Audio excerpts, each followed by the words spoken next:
Hi, this is my April wrap-up. I read 23 books in April, but I'm going to talk to you about 13 of them. So the first book I'm going to talk about is The Princess Saves Herself in This One, which is a book of poetry. Amanda Lovelace is the author. Her poems, they're kind of split into sections. The first sections are about the princess, then it's about being the damsel, and then obviously about saving herself at the end. They're just really lovely little poems. So if you're interested in poetry and or feminism, I would highly recommend this book. This is An Edited Life by the blogger Anna Newton. It's about organisation. It's about what works for you and keeping things that you like and that you use. Simple steps on how to organise your life. It's separated into different sections. There is this checklist of what to do. If you are going to get this, I recommend buying the hardback rather than the Kindle version, because the ebook is very difficult to read because there's diagrams and there's checklists and things. It doesn't come out very well if you've got an original Paperwhite Kindle. Everything I Know About Love was the book club pick for this month for my book club. I didn't love it. I think this is one of those books where it's written for a specific audience in a specific age group, and as someone in her mid-30s, I'm not in that age group. The book club pick that I absolutely ridiculously fell in love with this month was the Reese Witherspoon March pick, which was Daisy Jones and the Six. And look how pretty, ooh, what's that? Look how pretty it is. It's so lovely. This is the story of a fictional, is that a word? Fictional?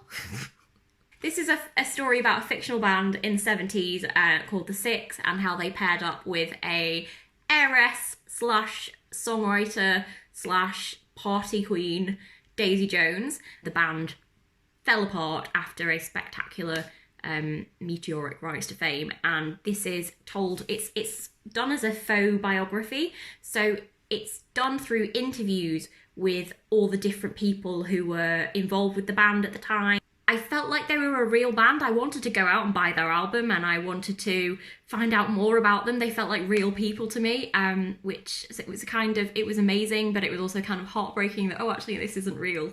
This is a YA book, The Secret Runners of New York, and it's a dystopian, sci-fi, contemporary young adult novel. There's this clique in a very fancy school in New York. Twins Sky and Red move to New York. They go to this fancy school.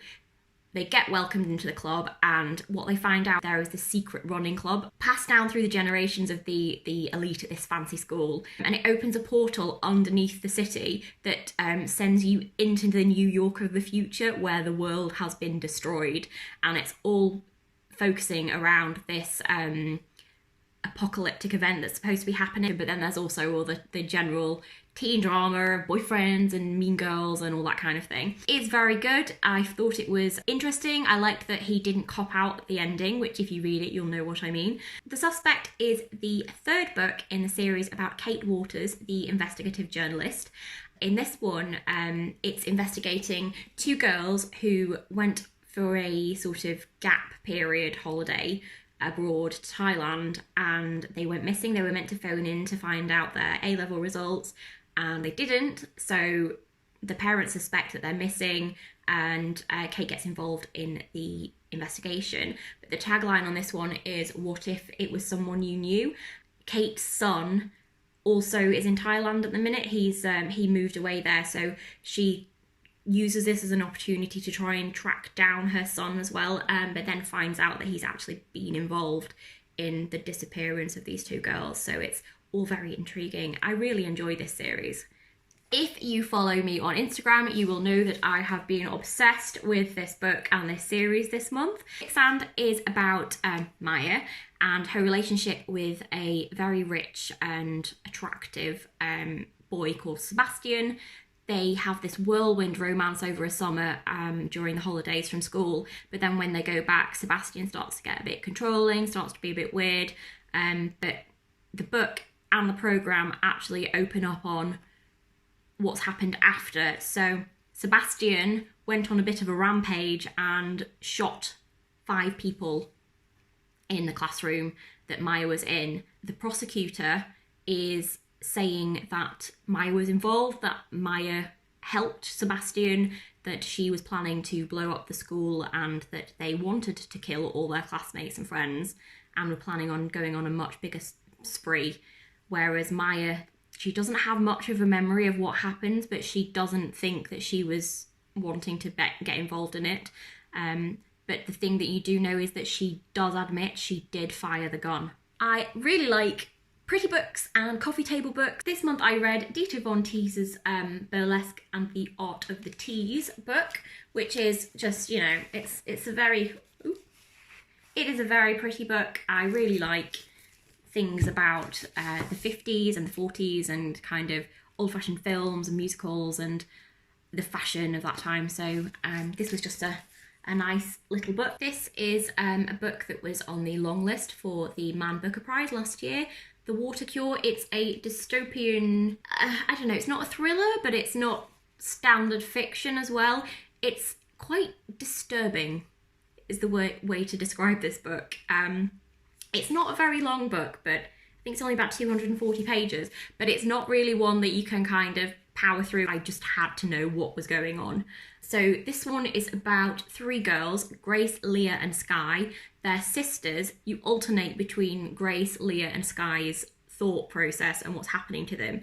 And they've been brought up on this island in an abandoned hotel with mother and father/king. They've got all these rules that they've got to follow. They do these therapies like screaming therapy, drowning therapy, where they're literally drowned in the swimming pool. It's all very strange and culty. The girls have all been taught that men are evil. If the girls get too close to them, they'll get sick too and they'll start bleeding from their eyes and they may die. Now, I don't know if anything that the girls have been told is actually true. I don't know if there was an apocalyptic event in this book. Even, you know, after I finished reading it, I don't know, I'm not sure. It left me with more questions than answers. I read 4 of the Charlene Harris Sucky Stackhouse, aka True Blood books this month. This is the bind-up of 3 of them. I actually listened to the audiobooks. So I listened to Dead Until Dark, Living Dead in Dallas, Club Dead, and I can't remember what the next one is. On the back of this bind-up it says, "Move over, Bella. Sucky Stackhouse is here." Oh my god. I don't know how you can compare Twilight to this. The last book that I'm going to talk about is The Flatchair by Beth O'Leary. This is getting quite a few comparisons to Jojo Moyes, which I can kind of understand because the writing style is very sort of lightly comedic, but still quite serious in places, and there are still some serious issues that are being discussed, which becomes more apparent as you get through the book. At the beginning of the book, it's all quite light and fluffy. So this is the story of Tiffy and Leon. Tiffy and Leon, for reasons, end up sharing a flat, but Leon works at night and Tiffy works during the day, so they make an arrangement where they have to sleep in the same bed. So Tiffy will sleep in the bed when Leon is at work. Now, they set up this arrangement in such a way that Leon and Tiffy don't actually meet. So they're sharing a flat, and the way that they communicate is through post-it notes, and it's really adorable. It's really cute the way that they form this friendship and then obviously a romantic interest through these post-it notes, and they're just really sweet characters. Tiffy's a bit of a batty book editor. Leon is working as a caring nurse. He works in a sort of hospice for people who are terminally ill or seriously ill and need palliative care. Tiffy and Leon are really cute. They're really funny. I really like their characters. They're pretty adorable. I didn't like, when I first started reading it, I didn't like the sections with Leon because he skips a lot of pronouns when his writing style. It's almost as if he's just taking notes. He doesn't say real sentences. There's a lot of words missing, which I don't think it worked for his character. Leon's quite a serious person. He looks after sick people. I don't know, it just didn't seem to fit. And it also really annoyed me that when he was playing a game with one of the patients, he referred to it as checkers. It's not checkers, it's drafts. despite those little niggles, this was a really lovely, really heartwarming, fun book. After I got through about the first quarter of it, pretty much every page I was laughing. Those were the books that I read in April, well, some of them anyway. I will post a link to my blog in the description box so that you can see the other books that I read in that month, and let me know what you've been reading. Hope you have a wonderful day. Bye.